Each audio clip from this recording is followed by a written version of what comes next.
You know what time it is? You got the time. Hey everybody, it's your friend Brad, and thank you very much for joining me here for my top 5 albums of 2019. Now look, I've got to be honest with you, I'm not very good at talking about music. I mean, I just hear what I like and I know that I like it, and I can feel the differences and understand what it is that I like about it, but sometimes it's hard for me to speak about music in depth. So please bear with me as I tell you about my favorite records that were released in 2019. Number 5 is actually a tie. You may be familiar with the band Tool. They released their first album in a long, long time. It was called Fear Inoculum. And I just got into Tool myself here over the last year or two and started to appreciate their music, their lyrics, their passion, the intensity of their tunes. And so Tool's new album, Fear Inoculum, made it on my top 5 as a tie. I know that a lot of the songs that they put on this record were older tracks that they kind of revised and put out for the first time. But it didn't really matter to me. I just appreciated having some new music from Tool to listen to. So tied with Tool at number 5, though, is a band called the Underground Youth. Really surprised me. I happened to come across it. The album is called Montage Images of Lust and Fear. It's just a very good, dark kind of sounding record, but still melodic. And easily listenable. So I think it's something that a lot of people might enjoy. Number 4 on my list is a new act that I was not familiar with. Her name is Kate Tempest. She is from Britain, and her album called The Book of Traps and Lessons.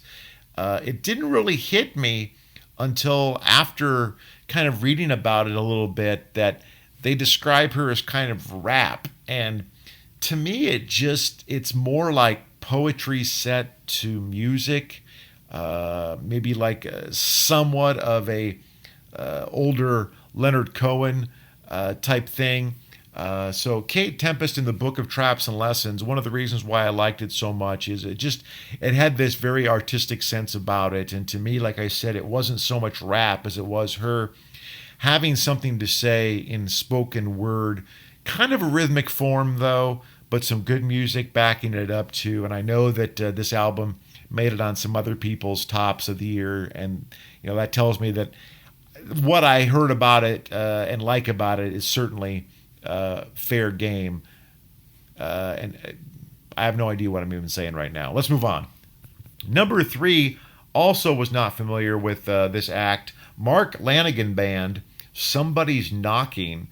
Come to find out after I started liking this record, Mark Lanegan was the lead singer for the grunge band The Screaming Trees from back in I think it was even the late 80s and into the 90s. So this album, Somebody's Knocking, is more of a straightforward rock record. There's something haunting and interesting about his vocals. It reminds me a little bit of back in the day when I first discovered Michael Ben and his album On the Verge of a Nervous Breakthrough.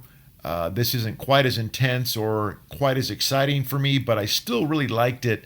It's definitely something that if you're just kind of a straight rock and roller, you might want to check out Mark Lanegan Band and Somebody's Knocking. Number 2 on the list is very intriguing to me. The guy's name is Orville Peck. That is his stage name. The album is called Pony. And the first thing that really got me about this, aside from the fact that the single Dead of Night really intrigued me. It's a very catchy song. Again, some haunting vocals, a little bit of Roy Orbison sound in there too.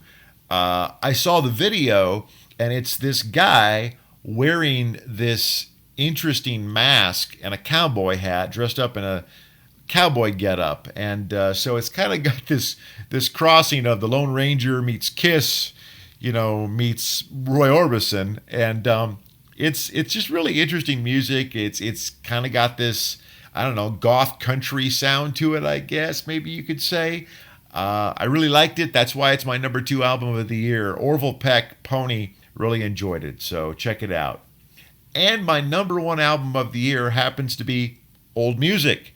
I discovered the Bob Dylan documentary on Netflix, the Rolling Thunder Review. I watched it two or three times, really enjoyed it, and it really got me into Bob Dylan. And what I really like about the Rolling Thunder Review and the performances on that documentary is Bob Dylan is not boring during these songs and these performances.